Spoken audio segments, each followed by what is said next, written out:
Harlem did not hand power to Bumpy Johnson. He took it, survived it, and held it longer than anyone expected. This is the true story of how a boy forced out of the South became the most feared and respected man in Harlem, and what it cost him to stay there. Ellsworth Raymond Johnson was born on October 31st, 1905 in Charleston, South Carolina. His parents were Margaret Moultrie and William Johnson, part of a working black family living under the rigid racial order of the early 20th century South. From birth, Ellsworth carried a visible bump on the back of his head, a physical trait that earned him the nickname Bumpy while he was still a child. It was a name that followed him for the rest of his life. First as a neighborhood label, and later as a name known to police, politicians, and federal prison officials. Charleston at the time was a city shaped by segregation and violence where accusations alone could be deadly.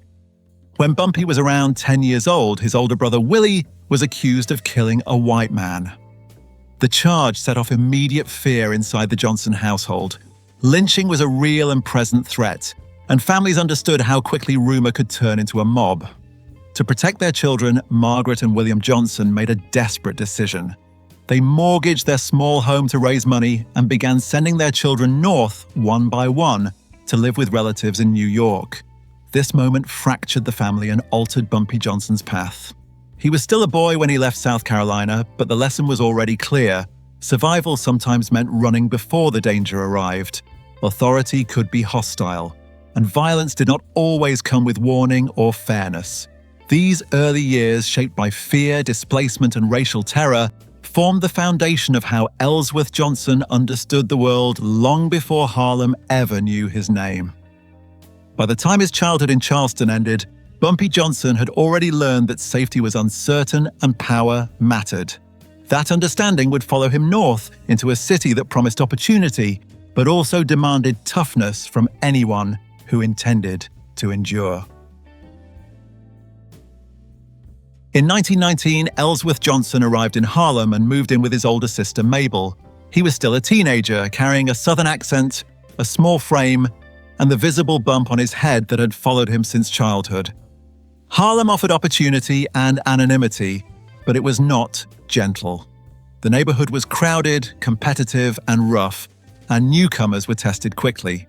Johnson became a target for bullying by local kids who saw his accent and stature as weaknesses. He did not respond by retreating. According to multiple accounts, Johnson's temper was already well known, and he learned early that fighting back earned a measure of respect. Street fights became part of his daily life, and his reputation grew as someone who would not back down. This willingness to meet violence head-on became a defining part of how he moved through Harlem. Johnson attended school briefly but dropped out of high school while still young. Formal education gave way to survival. He worked a series of casual jobs, selling newspapers, sweeping storefronts, hustling pool, and doing whatever paid enough to get by. These jobs kept him on the street and connected him to older men involved in gambling and underground businesses. Harlem in this period ran on informal economies, and Johnson was learning how those systems worked from the ground up. It was during this time that he crossed paths with William "Bub" Hewlett, a local gangster known for controlling territory and providing protection to illegal gamblers. Johnson reportedly refused to move when challenged over territory near a storefront, an act that caught Hewlett's attention. Instead of punishing him, Hewlett recognized his nerve and toughness. Johnson was soon brought into the business of providing physical protection for numbers, bankers, and gamblers, a role that required discipline, intimidation, and the ability to handle confrontation without hesitation. By the early 1920s, Ellsworth Johnson was no longer simply a kid trying to survive Harlem. He was learning the mechanics of street power, how fear functioned as currency, and how loyalty and reputation mattered more than promises. The foundations of his criminal life were being set, shaped by necessity, temperament, and a neighborhood that rewarded strength and punished hesitation.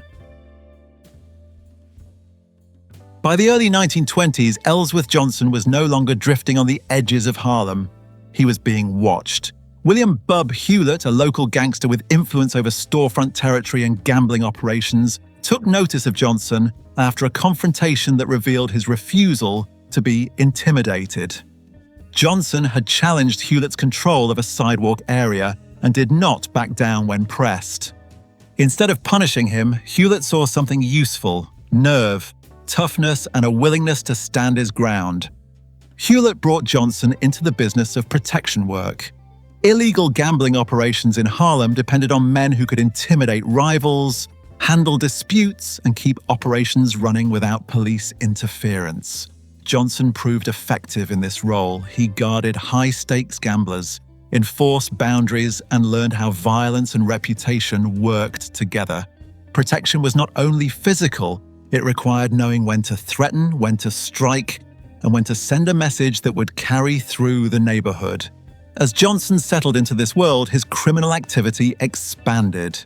He moved beyond protection into burglary, extortion, and pimping. These were not isolated incidents, but part of a growing pattern. Arrests followed, and time in reform schools and local jails became routine.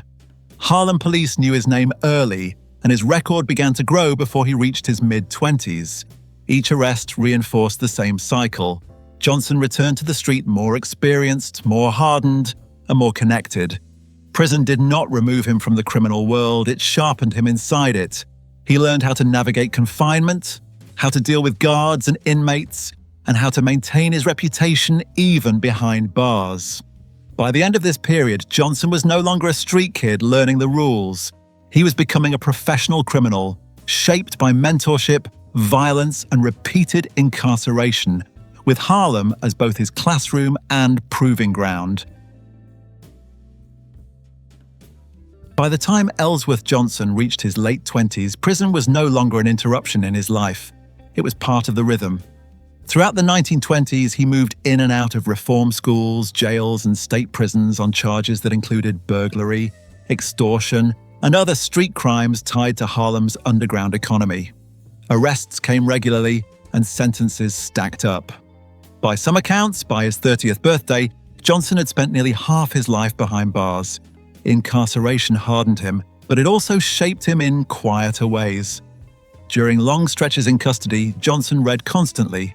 Books became a way to assert control in an environment designed to strip it away. He developed an interest in poetry and literature, and some of his poems were later published in Harlem magazines during the Harlem Renaissance. Guards and inmates alike noted that he was intelligent, articulate, and disciplined when he chose to be.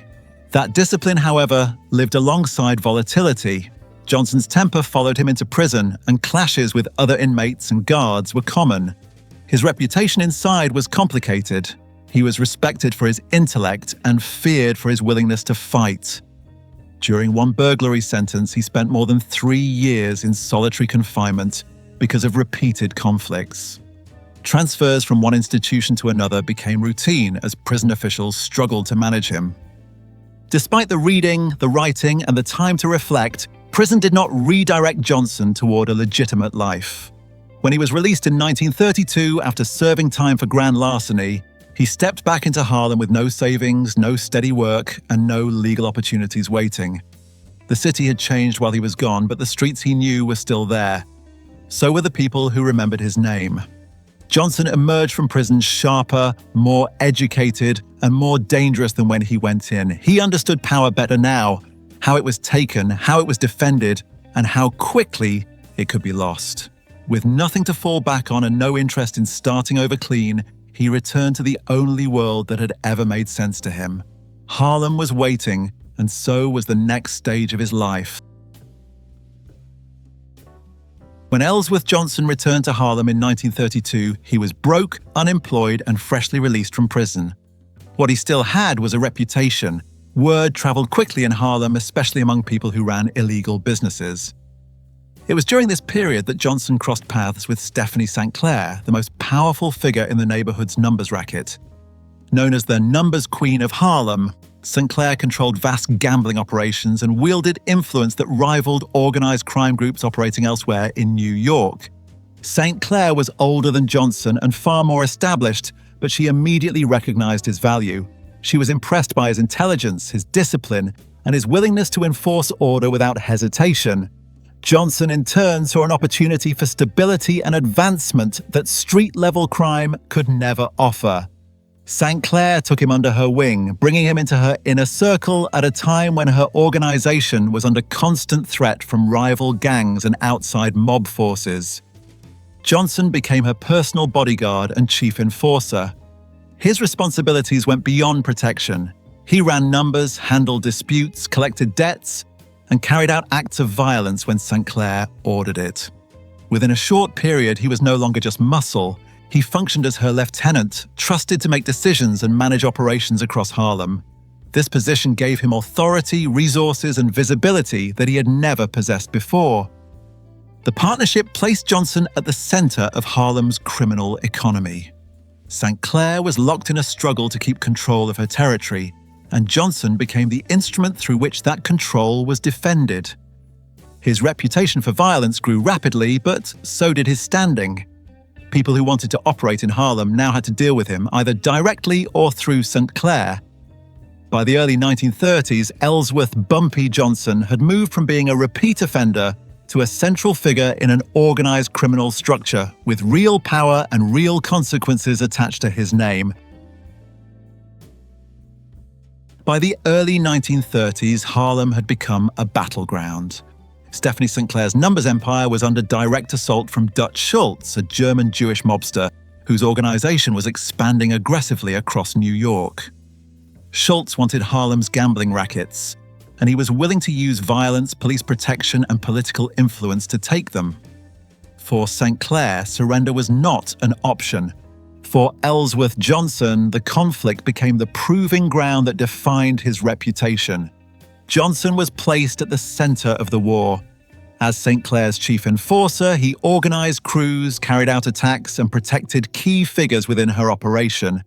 According to accounts later provided by his wife, Mamie Johnson, Bumpy led a small group of trusted men in what amounted to a sustained street war. Schultz's men stood out in Harlem, and Johnson used that to his advantage. Ambushes were frequent, and retaliation came quickly. The violence was targeted, deliberate, and constant. The toll was severe. Over the course of the conflict, more than 40 people were kidnapped or killed in connection with the struggle for control of Harlem's rackets. Johnson was directly involved in acts of murder and intimidation ordered by St. Clair. Each incident deepened his reputation as someone who could be relied upon to carry out violence without hesitation and without publicity. Harlem residents knew his name, and so did Schultz's organization. Despite the bloodshed, the war did not end because St. Clair and Johnson defeated Schultz in the streets. Schultz's real power came from his relationships with corrupt police officers and political figures, advantages that St. Clair could not match indefinitely. The conflict dragged on until forces outside Harlem intervened. Schultz's own financial schemes and erratic behavior angered leaders within the Italian Mafia, creating enemies he could not outmaneuver. When Schultz was murdered in 1935 on orders from Charles Lucky Luciano, the fighting in Harlem stopped almost overnight. For Johnson, the war marked a turning point. He emerged as a hardened, seasoned operator, known not only for violence but for surviving a conflict that had consumed dozens of lives. Harlem's criminal world understood that Bumpy Johnson was no longer simply St. Clair's enforcer. He was now a power in his own right, shaped by a war that left permanent scars on the neighborhood and on him. With Schultz gone, Stephanie St. Clair understood the limits of her position. Years of surveillance, arrests, and pressure had taken their toll, and she needed to step back from open conflict. Control of Harlem's rackets passed to Ellsworth Johnson. For the first time, he was not acting on someone else's behalf. He was acting for himself. Johnson then did something few black crime figures had ever managed. He sat down with the Mafia as an equal. Despite years of bloodshed, he and Luciano reached an agreement. Johnson would run Harlem's gambling operations independently, without Italian crews taking over day-to-day control. In exchange, Luciano's organization would receive a cut of the profits. It was not a symbolic arrangement. It was business, and it was enforced by mutual interest. The deal reshaped Harlem. Johnson now controlled numbers operations, enforcement, and territory, with Mafia backing, but without Mafia interference. He was no longer an enforcer or a lieutenant. He was the authority. Operators who wanted to open a numbers spot, run a gambling house, or settle a dispute knew where they had to go first. Everything flowed through him. Johnson and Luciano maintained a working relationship for years afterward. They were known to meet regularly, sometimes playing chess in Harlem. The symbolism mattered. A black crime boss operating with autonomy, acknowledged by the Italian Mafia, was unprecedented in New York. The arrangement would last for decades. By the late 1930s, Ellsworth Bumpy Johnson was firmly established as Harlem's top crime boss. He had survived prison, street wars, and Mafia pressure. He had turned violence into leverage and leverage into control. Harlem's underworld now had a single center of gravity, and it was him. By the late 1930s, Ellsworth Bumpy Johnson had become a permanent fixture in Harlem, and his presence carried weight. People feared him, but they also respected him. He was known as the man who ultimately decided what happened in the neighborhood's underworld, but he was also visible in everyday Harlem life. His authority did not operate from the shadows. It was understood, accepted, and in many cases, appreciated. Johnson cultivated that balance carefully. He distributed money to residents who were struggling, delivered meals to families in need, and made sure turkeys appeared on doorsteps during Thanksgiving. Every year, he hosted Christmas parties for neighborhood children. These gestures were not random acts of charity. They reinforced loyalty and reinforced the idea that Harlem's power belonged to someone who looked like the people who lived there. At the same time, Johnson embraced a life that set him apart from the typical street boss. He dressed sharply, favored tailored suits, and carried himself with composure. He was a regular presence around musicians, athletes, and entertainers. He socialized with figures like Billie Holiday and Sugar Ray Robinson, moving easily between nightclubs, gambling houses, and private gatherings. Harlem saw him not only as a criminal authority, but as part of its cultural fabric. Johnson continued writing poetry during this period, an extension of habits formed during his years in prison. Some of his work was published in Harlem magazines, linking him to the creative energy of the Harlem Renaissance. He was known to quote literature, play chess, and hold long conversations that contrasted sharply with his reputation for violence. Those who dealt with him understood that intellect and brutality were not separate qualities in his world. They were tools, used as needed. This dual identity strengthened his position. Rivals knew what he was capable of, and residents believed he belonged to them. Johnson's influence during this era was not only enforced through fear, but sustained through visibility, generosity, and a sense of shared identity. By the end of the 1940s, he was no longer simply the man who controlled Harlem's rackets. He was the man many people believed was protecting Harlem itself. In October 1948, Ellsworth Johnson married Mamie Hatcher, a woman who would become one of the most important sources of information about his life.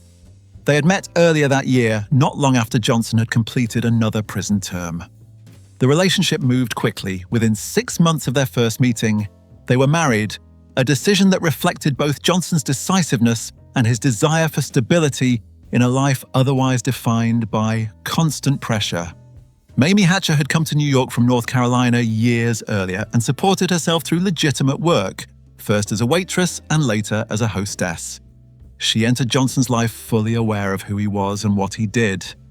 Unlike many associates or admirers, she observed him up close, away from the street and away from the mythology that surrounded his name. Their marriage gave Johnson a private space that few others were allowed to see. As his wife, Mamie witnessed the discipline that structured his daily routine. She described a man who read constantly, valued order, and demanded control over his surroundings. She also saw the contradictions that defined him, a man capable of extreme violence who could also be generous, reflective, and methodical. Over time, she became a quiet presence beside him, rarely interfering in his business, but fully aware of its scope. Years later, Mamie Johnson would document her experiences in her memoir, providing first-hand accounts of Harlem's criminal world from the perspective of someone who lived inside it, without participating directly. Her writing offered details about Johnson's operations, his relationships, and his mindset that law enforcement files never captured. Through her, a more complete picture of Ellsworth Bumpy Johnson emerged, not as a legend, but as a man balancing power, fear, and personal attachment in a world that rarely allowed for any of the three to coexist. By the early 1950s, Ellsworth Johnson had been a known figure to law enforcement for decades. Arrests were routine, surveillance constant, and federal authorities were increasingly focused on narcotics distribution in major American cities. In 1951, Johnson was convicted on federal charges of conspiring to sell heroin. The case was part of a broader crackdown aimed at dismantling organized drug networks, and Johnson's name was already familiar to prosecutors. He was sentenced to 15 years in prison. Because of his reputation, influence, and refusal to cooperate with authorities, Johnson was transferred to Alcatraz Federal Penitentiary in San Francisco Bay. He arrived there in 1954 as inmate number 1117. Alcatraz was reserved for prisoners considered difficult to control elsewhere, and Johnson joined a population that included bank robbers, organized crime figures, and repeat offenders. The prison was designed to isolate men who carried authority even behind bars. Life on Alcatraz stripped away many of the tools Johnson had relied on in Harlem. There was no territory to control and no organization to run. What remained was discipline. Johnson kept a low profile, avoiding unnecessary confrontations. Fellow inmates and guards later noted his intelligence, his habit of reading, and his skill at chess. Respect followed quietly, not through violence but through consistency and restraint. Johnson served the majority of his sentence on the island. In June 1962, while he was still incarcerated, Frank Morris and brothers John and Clarence Anglin carried out the only successful escape in Alcatraz history. Some later speculated about Johnson's involvement, but there is no verifiable evidence linking him to the escape or to any assistance afterward. What is confirmed is that Johnson remained in custody and completed his time. In 1963, after nearly a decade on Alcatraz, Johnson was released on parole. He returned to Harlem older, more controlled, and fully aware that the world he had left behind no longer operated the same way. Prison had once again removed him from the streets, but it had not erased his name. Harlem still remembered who he was, and his final years would unfold under closer scrutiny than ever before. When Ellsworth Johnson returned to Harlem in 1963 after nearly a decade at Alcatraz, the neighborhood he stepped into was not the one he had left behind. The streets were more unstable and narcotics were more visible. Heroin had spread deeper into Harlem, reshaping daily life and accelerating decline. Much of that trade was now driven by larger syndicates and younger operators who had filled the vacuum during his absence. Johnson still carried influence, but the balance of power had shifted. His return was not quiet. Residents welcomed him back and his name still commanded respect, but law enforcement attention intensified almost immediately. Federal agents and local police kept him under constant surveillance. Johnson understood that his movements were being tracked and that every association was being documented. The pressure was unrelenting, and it tested even his disciplined control. In December 1965, that tension reached a breaking point. Frustrated by what he saw as harassment and intimidation aimed at black neighborhoods, Johnson walked into a Harlem police station and refused to leave. The act was deliberate. It was a sit-down protest against constant surveillance and what he believed was unequal policing. Officers arrested him and charged him with refusal to leave a police station, a minor charge compared to his past cases. A judge later acquitted him, and Johnson walked free, but the message on both sides was clear. The standoff between him and authorities was far from over.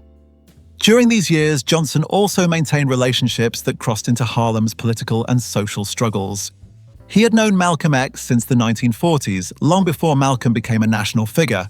After Johnson's return from prison, Malcolm asked him for protection following his break with the Nation of Islam, fearing retaliation. Malcolm later reconsidered and asked that the protection be withdrawn, believing that association with a known criminal could undermine his work. Malcolm X was assassinated in Harlem in February 1965, an event that underscored how dangerous the environment had become. By the late 1960s, Johnson was once again facing serious legal trouble. He was under federal indictment for drug conspiracy, and prosecutors were preparing to move forward. He was older now, worn by prison time and constant pressure, but still unyielding. Harlem had changed, and so had the rules. But Johnson remained a figure authorities could not ignore. His final years were marked by scrutiny, unresolved cases, and the sense that the long conflict between him and the state had never truly ended. In the early morning hours of July 7, 1968, Ellsworth Bumpy Johnson was sitting at Wells Restaurant in Harlem. It was shortly before 2 a.m. A waitress had just served him coffee, a chicken leg, and hominy grits when he suddenly collapsed, clutching his chest. Johnson died of a heart attack at the age of 62. At the time of his death, he was still under federal indictment for drug conspiracy, a case that would never reach trial. News of his death spread quickly through Harlem. For many residents, it was shocking not because he had died, but because he had not been killed. After decades of violence, prison, and confrontation with law enforcement, his life ended quietly at a neighborhood restaurant. Johnson was buried at Woodlawn Cemetery in the Bronx, but the scale of his funeral reflected the weight he carried in Harlem. Thousands of people attended. Police officers were stationed on nearby rooftops with shotguns, a sign that authorities still feared unrest, even in death. Johnson's passing did not end his presence in Harlem's history. Stories about his generosity, his discipline, and his brutality continued to circulate, often blending fact with exaggeration. His wife, Mamie Johnson, later worked to separate myth from reality through her memoir, offering first-hand detail about the man behind the reputation. She challenged portrayals that distorted his life, particularly depictions that inflated the role of others or ignored the structure and limits he imposed on his operations. In the decades that followed, Johnson became a recurring figure in American crime storytelling. He was portrayed in films such as The Cotton Club, Hoodlum, and American Gangster, and later in television through the series Godfather of Harlem. These portrayals introduced him to new audiences, though they often took liberties with timelines and relationships. Some elements were dramatized, others compressed, and some details were disputed by those who knew him. What remains undisputed is his place in Harlem's history. Ellsworth Bumpy Johnson was a product of segregation, displacement, and violence, but also a man who learned to navigate power with calculation and restraint. He ruled Harlem's underworld for decades, survived prison systems designed to break influential men, and died without surrendering his identity. Long after his death, his name continues to carry weight, not as a legend built from fantasy, but as a figure whose life left a permanent mark on the neighborhood he controlled and claimed as his own.